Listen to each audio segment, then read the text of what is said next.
Thank you for listening to this PYA webinar recast. PYA is pleased to offer this alternative way to access our thought leadership. This is a recording of a previously delivered webinar. The information is accurate as of the date of the original event. The video recording, slides, and associated material for this and all PYA webinars are available on our website at pyapc.com. This podcast is for educational purposes only. It is not intended to be used as legal advice or an official opinion.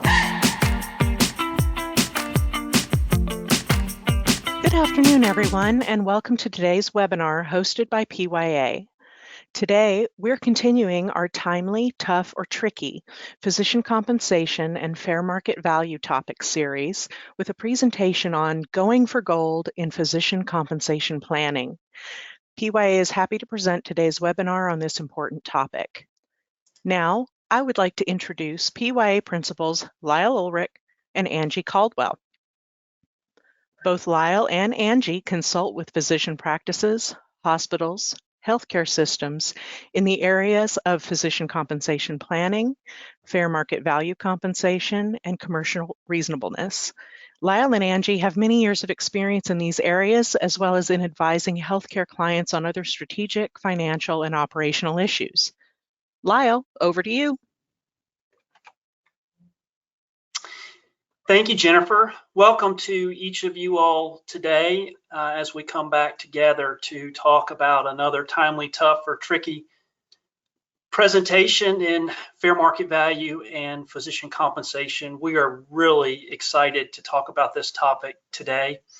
And it is, for those of you all that have been with us in the past, it is a part of a series that we're doing on this topic. We're actually in our third season, and this is the 6th episode of our third season. So really excited about that mark in the history. But if you find today's topic interesting and would like to know more about this series, I'll ask the moderator to chat in a link at this time so that you can visit that at another point in time. And of course, all of these topics are sourced by nearly 100 or more physician compensation experts throughout the year. But what we try to do in identifying which ones we speak about, because there are many more than we have time to do, is to find the ones that are most important to you. So we would encourage you to chat in the topics that are most meaningful to you, and hopefully we'll be able to talk about those topics in another subsequent presentation on this particular topic. But as we get started here, just wanted to ask you perhaps how many gold medals you think the U.S. left with in the Summer Olympics. And hopefully, you know that we left with 40 and we tied with China. But today, Angie and I are going to be trying to put us just above that mark. So that we can talk a little bit more about what's important to your organization as it relates to physician compensation planning. And to do that, I'm going to start the discussion by talking about the lessons that can be learned from recent governmental complaints involving physician compensation to help with your planning efforts. And then I'm going to toss the torch to Angie, and she's going to talk about some tips and best practices to remember when planning and designing physician compensation. So let's jump right into it. We want to start by identifying some governmental complaints, and these are from relatively recent cases, and purposely left the names off of this for these organizations, because what's most important is the topics that are on this particular screen. And we think, you know, the OIG complaints are going to continue. There's a lot of compliance that's required to meet various governmental plans throughout the year. And quite frankly, the OIG has a significant return on investment as they look into these particular situations. In fact, the statistic that I have seen and I commonly cite is for every $1 the OIG spends looking into these particular situations, they get $7 in return. And so that's a very significant return on investment here. And I'm not going to go through each of these here that you see on the screen, but I think I'll hit the themes real quick to tee up what I want to cover in the next slide. So first, The big three are almost always named in these particular governmental complaints. Something being above fair market value, not being commercially reasonable, or considering the volume or value standard. A lot of times, as you'll see on this slide as well, compensation is based on referral patterns. Perhaps there are unnecessary services that are being performed. Physicians getting credit for APP work, perhaps in a productivity-based model such as work RVUs. We'll talk more about that here in just a moment. And then on this slide as well, you're going to see a lot of specialists that are named here. Here you see oncology, CV surgery, and neurosurgeons. And that's not to say that primary care isn't reviewed for these types of regulations as well. It's just there's a lot of dollars around some of these specialty type physician arrangements. And so sort of from a highest return on investments, a lot of times, but not all of the times, a lot of these specialties are reviewed. But where I want to spend the majority of my time talking here today is what we're calling kind of reading between the rings. And the rings here sort of refer to fair market value, commercial reasonableness, and the volume or value standard. I just mentioned almost always one or more of these is mentioned in these governmental complaints. But what are the practical lessons that we can learn here? And it's important for me to point out here at the beginning and onset of this discussion that this is by no means an all-inclusive list. Just by way of quick example, you want to make sure, in addition to all of these that are up here, that you're reviewing the open payments database for physicians who are in some form of a decision-making capacity. You know, perhaps that's a medical director or somebody like that, just to ensure that there's no conflicts of interest. And again, that open payments database is sort of based on identifying financial relationships with drug and medical device manufacturers. So we're going to cover 8 here, in addition to sort of the FMVCR and the volume or value standard topics as well. But again, please, there are many, many more, and we just won't have time to get into all of them today. But let's talk through some of these for just a few moments before I pass the baton over, or the torch, I should say, as it relates to this particular presentation to Angie. So the first item is ensuring you incorporate all forms of physician compensation when you're designing and evaluating total physician compensation. And most of you all are will know this sort of as the stacking concept. And it's been around for a while, but it is really, really important, because what we've seen time and time again is when you have physician arrangements with multiple pieces of compensation. I mean, we've seen some with 5 pieces, we've seen some close to 10 pieces for an individual physician's compensation. You're going to be going through and making sure that each of those individual parts makes sense, but also then when you put them all together, sometimes that totality of compensation can be too large. Perhaps it's a multiple of the 90th percentile, by way of example. And so it's really important to look at the parts as well as the whole. And so you'll see that in some commonality in these particular complaints. Second, we want to make sure that the data that's being provided for the planning purposes, and perhaps to the valuation firm who may be rendering a fair market value or a commercial reasonableness opinion, is complete and accurate.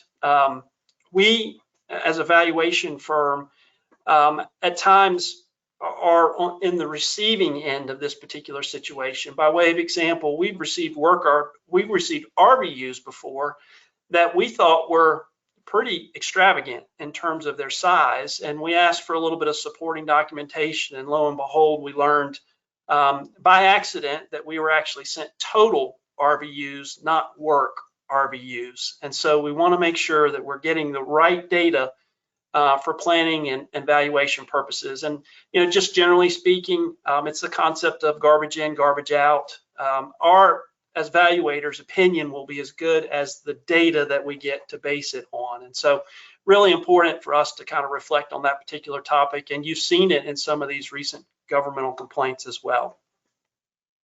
Third, best practices for part-time administrative services is the use of timesheets that document actual services performed. And I stress the word part-time here because in a lot of instances, if you've got a physician who is full-time administratively, it's not going to make sense to keep timesheets.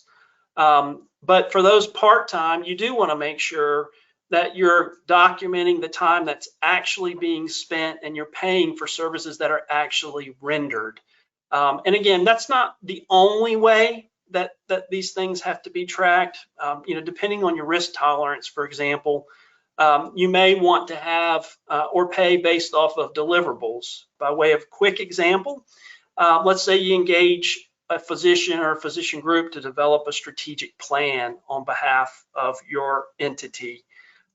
You can estimate the amount of time that takes to render a very thorough strategic plan, and once that strategic plan is actually provided and they get a chance to present it, comes across very comprehensive, it's well thought through, etc., then you might consider paying whatever that associated number of hours are with that deliverable.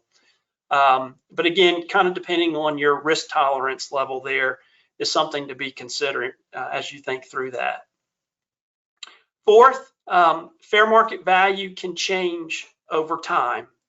And I think it's really important to keep this in the back of your mind as you're planning and as you're monitoring fair market value, because it's obviously very important. It's even in the definition of fair market value that the transaction is fair market value at the beginning of the transaction, but things can happen over time. You may have a new competitor that enters or leaves the market, and that can really drive the change in compensation. Let's say you signed a 3-year agreement or perhaps a 5-year agreement, and so you want to make sure you got a process in place for monitoring these physician compensation models, the levels, etc., on some sort of regular, maybe it's annually or biannually, so that you can keep track of these particular changes. Fifth, arrangements can be fair market value, but not necessarily commercial reasonableness. These two are different from one another. That became very clear in the Stark regulations that we got, that these are 3 distinct, the third being the volume or value standard. They're not one and the same. And so you want to make sure that you're starting with a really good purpose when you think of commercial reasonableness, because you may be able to pay, by way of example, a medical director fair market value compensation for services actually rendered, and in our case today based off of timesheets. But if for some reason you have too many medical directors, perhaps you have multiple campuses and you have a medical director at each individual campus, whereas perhaps one would be sufficient for that, that could be deemed to be commercially unreasonable and create an opportunity for one of these complaints to come into play here. Number 6, paying above fair market value. We've talked about that. Opinion shopping, where you're approaching multiple valuation firms for a single transaction, and tracking referrals and contribution margins can be problematic. It's a best practice when you can separate sort of the referral data for physicians and contributions from those who are designing and making the physician compensation decisions. And it's not always possible. I understand for some entities, particularly that may be smaller in size, but you want to have a separation of these duties when you can, and when you can't, you want to make sure that you're following a pre-designed process that you have that has appropriate reviews. Perhaps it's a board that's making a review and an ultimate decision after the recommendation, which may be coming perhaps from someone within the C-suite. Number 7, understand and scrutinize how work RVUs are calculated if they're a part of your compensation formula. We know many organizations use work RVUs as they think about productivity bonuses for physician compensation. And that's fantastic if you do that. There are certainly other models to think, all of which have their pros and cons. But if you do use work RVUs, please make sure that they are calculated properly.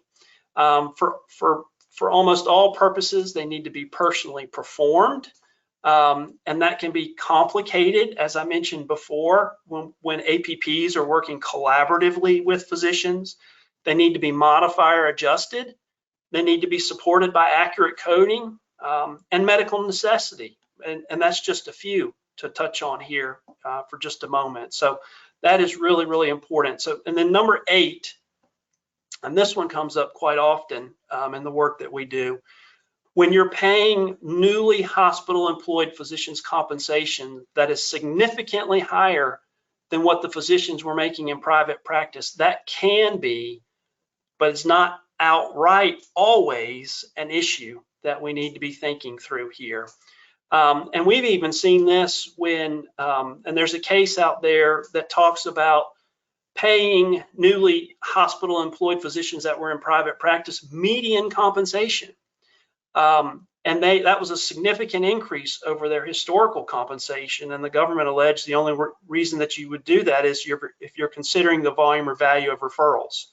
And so we need to be very careful, need to be thinking through why you might create that type of delta, and make sure if you are, that sort of effectively any willing buyer might be able to effectuate that type of compensation change. And so looking into the reasons why you believe that is justified is really, really important. So with that being said, I'm going to pause here. And as I mentioned earlier, I'm going to pass the Olympic torch to Angie, who's going to take us to the closing ceremonies. Outstanding. Thank you so much, Lyle. You have provided such a wonderful foundation for me and for the audience leading into. You have to understand all of those elements of compensation and the important background, cases, problems, key areas where things may go awry in order to plan appropriately. So what we want to provide to the audience today is some key aspects of a playbook for success. So, and you see on the screen, and the audience is seeing on the screen right now, there are four bullet points on here. And I don't mean in any way to boil down the physician compensation planning process into 4 bullet points and make it sound so incredibly simple. This is not simple. This is not an easy process. Each of these bullet points has sub-bullet points and tangents and potentially even rabbit holes that you as an organization will go down. But it is a roadmap and a playbook to your success that we have found to be proven in engagements, and that other clients have used to really establish a strong compensation planning program and process. So first of all, let's talk about key principles. And what do I mean by develop and determine what those key principles are? Those key principles include who is in the plan. Are residents in the plan? Are fellows in the plan? Are optometrists in the plan? Who is in the plan? Who is going to govern the plan? What compensation does the compensation plan include? So you're really thinking about developing these key principles as a baseline and as a foundation for your planning process. Because as you said, when we're talking about stacking of compensation and all of those elements, you want to ensure that your key principles are including all of those things and have addressed those things within any documentation or planning process. Secondly, we want to define key objectives. And so how do key principles differ from key objectives? So our key objectives are, what do you as an organization want to achieve by doing your compensation planning or by creating a standardized compensation plan? Are you trying to recruit and retain? Are you trying to maintain financial stability and viability? Are you trying to ensure equity across your physician specialties? There are many reasons and many objectives that you as an organization can document, but we find that these key principles and key objectives are incredibly important because as you're going through the planning process, these items become your North Star. This is where you go back, and if a question inevitably arises in the compensation planning process as to what do you do about something, And 9 times out of 10, you can refer back to these key principles and key objectives surrounding your compensation plan and answer your question and solve your problem. And if you have that one-off, well, we're going to talk about one-offs in just a minute and how to handle those. But these, again, principles and objectives really help you in that compensation planning process. The next step is to develop the compensation structures or the models. Generally speaking, what we found across organizations with hundreds of physicians, if you boil it down and simplify, generally there are no more than 4 to 5 key structures within a compensation plan or within a compensation program, and that is purposeful. Because again, simplicity and abiding to the principles and key objectives that your organization has outlined, you're going to find that 5 or less key structures or key models for your organizations will fit nearly all of your physicians. And one of those structures is probably that bucket for your unique providers that simply, and that becomes a bucket in and of itself, but you have a unique provider bucket where you just, again, you have that exception to the rule that needs to be put into a certain category because of the work that they do, which we'll also talk about in just a minute. So once you have those structures defined, then we can really, and you've been doing this all along, but you have to have provider buy-in. Compensation, as we all know, and everyone listening in today, compensation is personal. It's personal to me, it's personal to you, it's personal to the physician. So once a physician, if the physician hears randomly or from a physician colleague that the cheese is getting ready to be moved, so to speak, it creates a lot of anxiety. And the way to get ahead of that anxiety, of course, is to communicate early, communicate often, and communicate consistently throughout the planning process, especially if you are anticipating changes. Ensuring the physicians along the way what the process is, how it's going, and who's helping you with the process is also very helpful. The communication plan should be dynamic throughout a compensation planning and design process, because you will come upon road bumps along the way and you'll want to mitigate any problems that come along, but early and often communication and discussing what's going to happen in an implementation is incredibly important.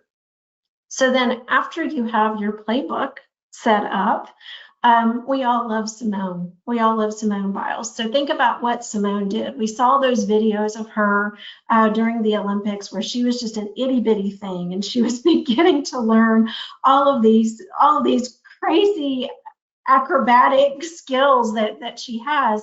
What she was doing is she's creating muscle memory. And she created this wonderful muscle memory to the point that her muscle memory was so well developed that she created her own moves. She created moves that have been named after her now.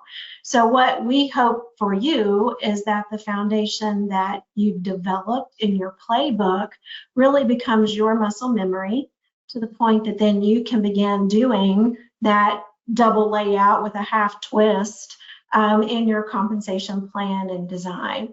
And so if we think about Simone and then we think about those next steps, how do you really push this design process to that goal level and to that next level? So first of all, paying a physician in a way that doesn't align with the way they work creates problems. It creates issues. And what do I mean by that? As an organization, if you're thinking about, if you align the way the physician works with the compensation structure, the more likely you will have alignment in thought and alignment in order to build upon it and create goals for the organization to move you forward together.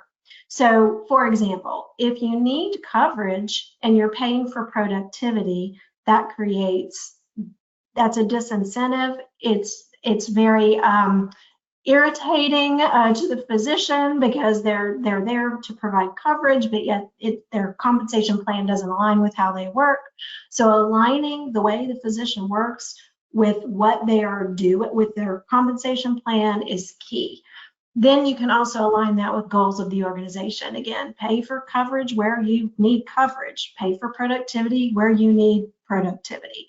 And that applies throughout and across the organization. Pay for physician performance. Well, first of all, we have to define performance. So what does the organization need the physician to do relative to performance? Again, is it productivity? Is it providing a certain level of call coverage? Is it elevating the organization from a quality perspective? Is it engagement from the physician that you need? Do you need the physician to help with outreach or provide services in a community that isn't as well served? Do you need the physician to help recruit? All of those things need to be aligned within a physician compensation plan and program, and pay them then for performance. In paying them for performance, please ensure that they know what they're being paid for, how they're being paid for it, and ensure that the goals are robust, reasonable, and not unachievable. Because as with us too, if you're provided an incentive for an unachievable goal, that's not incentivizing to the physician, and it's not going to help the organization ultimately as it relates to moving the organization forward and getting everyone to row in the same direction. Establish equity across the physician group. And what do we mean by that? We're trying to eliminate one-offs. We're trying to eliminate pockets of differentials across the organization that don't make sense. So across a specialty where you can create consistency within the compensation plan, that's what you should do. So a question that I often get when I'm remarking on this is, well, what do we do if we have a rural provider? And that rural provider is providing the same service, but they're providing it in a different location. That to me is a difference in model, perhaps within an organization, because that service is different from what the other physicians are providing, perhaps even in the same specialty. So establishing equity across the physician group, again, we're really talking about within a specialty, and then being careful across locations so that we understand what's happening in those locations. Again, a key principle or a key tenet being we want to pay the physician for the work that they're doing and align the structure with how they work. Ensuring visibility and viability for stakeholders into any compensation plan or program is really very important. If the physician does not understand until too late how they're being paid or what they're being paid for, it does create an irritation. And then, of course, our audience and we will hear and learn about that irritation very quickly. So making sure that everyone understands what they're being compensated for, when, how, why, all of those things are very important. Creating regular reports, report outs, processes for communicating that, all very, very important. And lastly, but not leastly, as you finish up your flip or your half twist off the pommel horse here, so we're thinking about compliance risk. And this is very important. Lyle hit on it, but within a compensation plan and thinking about your planning, you shouldn't box yourself in from a guardrails perspective to only one key element that pushes you out to get extra help, to document an opinion or a conclusion, or to have perhaps even internally create some additional documentation. You want to make sure that your planning process includes all of the appropriate guardrails for your organization to help you mitigate that compliance risk. And of course, we're here to help should the need arise. So with that, thank you so much for your time today. Happy to answer any questions that you may have left for us in the chat. I'm going to turn things over to our moderator. Take us away. Thank you for listening to this PYA webinar recast. The video recording, slides, and associated material for this and all PYA webinars are available on our website. If you have any questions or if we can help, please contact us at pyapc.com. Thank you again for joining us, and have a great rest of your day.